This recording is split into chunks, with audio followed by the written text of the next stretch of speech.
हरे कृष्णा। सभी का स्वागत है। भगवत गीता का सुंदर पाठ चल रहा है। छठा अध्याय ध्यान योग। भगवान हमें बहुत सुंदर ज्ञान दे रहे हैं। श्री कृष्ण ने हमें कल क्या ज्ञान दिया था? श्री कृष्ण ने हमें बताया था कि मन को जीतने वाला व्यक्ति, जिसने मन को जीत लिया है, किसने जीत लिया है मन को? जिसने परमात्मा को प्राप्त कर लिया है, क्योंकि उसने शांति को प्राप्त कर लिया है। जिसने परमात्मा को प्राप्त कर लिया उसे दिव्य शांति का अनुभव होगा।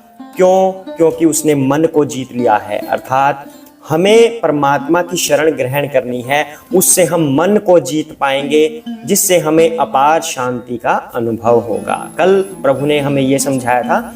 अब आगे जानते हैं श्री कृष्ण अब और क्या कह रहे हैं इस बारे में। शांति का सूत्र हमें पता चल चुका है कि हमें भगवान की शरण ग्रहण करनी चाहिए। भगवान की शरण ग्रहण करेंगे तो ऑटोमेटिकली शांति आएगी। हरे कृष्णा। ओम ज्ञानतिमिरान्धस्य ज्ञानाञ्जनशलाकया चक्षुरुन्मीलितं येन तस्मै श्रीगुरुवे नमः। श्रीकृष्ण चैतन्य प्रभु नित्यानंद श्री अद्वैत गदाधर श्रीवासादि गौरभक्तवृंद। हरे कृष्णा कृष्ण कृष्ण हरे हरे, हरे राम राम राम हरे हरे। हरे कृष्णा। तो आइए आगे पाठ को कंटिन्यू करते हैं।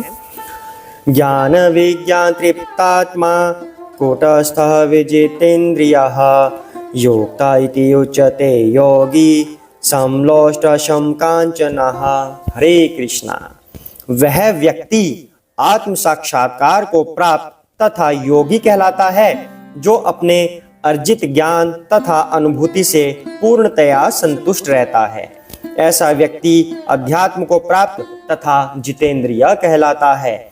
वह सभी वस्तुओं को, चाहे वे कंकड़ हो, पत्थर हो या कि सोना, एक समान देखता है। हरे कृष्णा। तो श्री कृष्ण क्या बता रहे हैं हमें यहाँ पर? कह रहे हैं कि वह व्यक्ति आत्म साक्षात्कार को प्राप्त और योगी कहलाता है, जो अपने अर्जित ज्ञान और अनुभूति से पूर्णतया संतुष्ट रहता है। तो ये बात कंटिन्यू कहां से हो रही है? जिसने परमात्मा को प्राप्त कर लिया है, उसने मन की शांति प्राप्त कर ली है, मन को वश में कर लिया है, और ऐसा व्यक्ति आत्म साक्षात्कार को प्राप्त होता है। आत्म साक्षात्कार का मतलब मैं कौन हूं, परमात्मा कौन है, मेरा लक्ष्य क्या है, ये सब जिसने जान लिया कि मेरा परमात्मा से रिलेशन क्या है, क्या संबंध है मेरा भगवान से, वो आत्म साक्षात्कार कहलाता है। तो कह रहे हैं कि वही योगी कहलाता है, जिसने अपने ज्ञान और अनुभूति से पूर्णतया जो संतुष्ट रहता है। क्योंकि उसे ज्ञान की अनुभूति कहां से हुई, उसे ज्ञान कहां से हुआ, और जो अनुभूति उसे मिल रही है वो कहां से हुई? वो स्वयं भगवान से हुई। अगर हम जप करते हैं, जप करते रहते हैं, निरंतर जप में लगे रहते हैं, जप करते रहते हैं, तो हमारे हृदय में एक प्रकाश उत्पन्न होता है। वो प्रकाश परमात्मा का प्रकाश होता है, वही हमें ज्ञान प्रदान करता है, उसी से हमें अनुभूति होती है और हमें संतुष्टि मिलती है। हम इसका अभ्यास करके देख सकते हैं। ज्ञान तो भले भले लोगों ने ले रखा है, बहुत सारे लोगों को ज्ञान हो चुका है, मतलब बहुत पूर्ण ज्ञानी योगी हमारे इस विश्व में है। लेकिन जो जप करता है, सिर्फ ज्ञान से सब कुछ नहीं होता। भगवान ने गीता के सार में ये भी बोला है कि ध्यान योग, ज्ञान योग, भक्ति योग, इन सब में भक्ति योग श्रेष्ठ है। ज्ञान इतना आवश्यक है जितना हमें भक्ति के लिए फोर्स करे कि आपको भक्ति करनी चाहिए, उतना ज्ञान बहुत होता है हमारे लिए, गृहस्थ लोगों के लिए। वैसे तो ज्ञान जितना ले उतना अच्छा है, लेकिन हमारे लिए जो श्रेष्ठ है वो क्या है? हमारे लिए जो श्रेष्ठ है वह भक्ति है। तो अगर हम जप करते रहें, ध्यान में रहें, प्रभु के ध्यान में लगे रहें, जप करते रहें, तो जप करते करते करते जो हमें अनुभूति होती है, हृदय में प्रकाश उत्पन्न होता है, उससे हमें ज्ञान मिलता है और वही हमें संतुष्टि प्रदान करता है। ऐसा भगवान कह रहे हैं। साथ में कह रहे हैं कि ऐसा व्यक्ति अध्यात्म को प्राप्त होता है और जितेंद्रिय कहलाता है। जितेंद्रिय मतलब इंद्रियों को भी जीतने वाला। जिसने अपने मन को कंट्रोल में कर लिया है, तो इंद्रियां क्या रह गई? इंद्रियों का स्वामी कौन है? इंद्रियों का राजा कौन है? मन है। जब इंद्रियों का राजा मन ही कंट्रोल में हो गया है, तो इंद्रियों की क्या औकात रह गई कि वो हमारे कंट्रोल में न रहे। तो कृष्ण कह रहे हैं कि ऐसा व्यक्ति जितेंद्रिय कहलाता है, मतलब इंद्रियों को भी जीत लिया उसने, मन को तो जीत ही लिया कंट्रोल में करके। तो मन के जो नीचे है उसके जो सेवादार हैं इंद्रियां, इंद्रियों को भी जीत लिया, जितेंद्रिय कहलाता है। वह सभी वस्तुओं को, चाहे वे कंकड़ हो, पत्थर हो, सोना हो, सभी को एक जैसा देखता है। अब वह सब वस्तुओं को एक जैसा देखता है, इस बात का क्या मतलब हुआ? ये कंकड़ है, ये पत्थर है, ये सोना है, तो क्या व्यक्ति की आंखें नहीं है? ये कंकड़ है या सोना है, ये एक ही चीज है, सोना भी है कंकड़ भी है।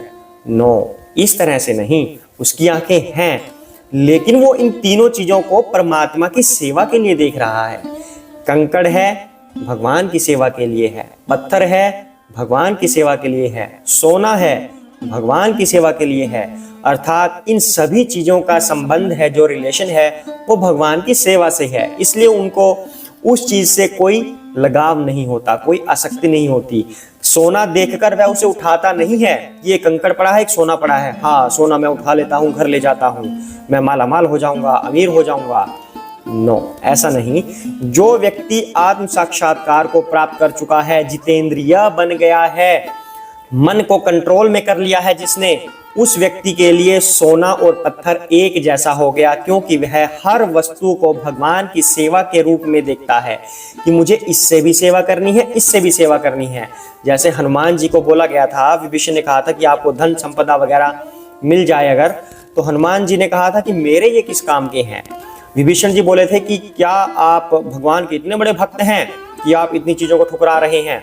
तो हनुमान जी ने अपना सीना फाड़ दिया था और दिखाया था कि हाँ, मेरे हृदय में श्री राम और माता जानकी बैठे हैं। तो हनुमान जी ने कहा था कि ये सब मेरे लिए पत्थरों के समान हैं, जो सोना है, हीरे आभूषण हैं, मुझे इनका क्या करना है, इनमें तो कोई श्री राम मेरे माता जानकी दिख ही नहीं रहे, और अगर ये वस्तुएं हैं तो ये भी उनकी सेवा के लिए हैं, मेरे तो ये किसी काम के नहीं, क्योंकि मेरा मन तो सदैव श्री राम और माता जानकी में लगा रहता है। यही भाव श्री कृष्ण हमारे अंदर पैदा करना चाहते हैं।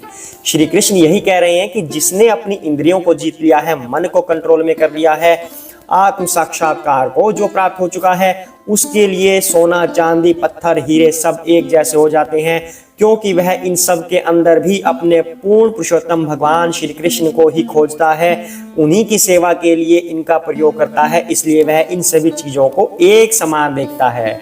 हरे कृष्णा। अब भगवान आगे आगे और निचोड़ निकालेंगे इस बात का कि वह और किस किस चीज को एक जैसा देखता है। तो आज हम इसी एक श्लोक पर मंथन करेंगे कि हमें अपने मन को कंट्रोल में करना है, जितेंद्रिय बनना है, आत्म साक्षात्कार को प्राप्त करना है, भगवान का चिंतन करना है, सदैव उनका जप करना है, और अगर हम भगवान का जप करेंगे तभी हम संतुष्टि को प्राप्त होंगे और हम सभी वस्तुओं को एक जैसा देख पाएंगे। हरे कृष्णा। सभी साथ में बोलेंगे, जय श्री कृष्ण चैतन्य प्रभु नित्यानंद श्री अद्वैत गदाधर श्री वसादि गौर भक्त वृंदा। हरे कृष्ण कृष्ण कृष्ण हरे हरे, हरे राम राम राम हरे हरे, हरे कृष्ण।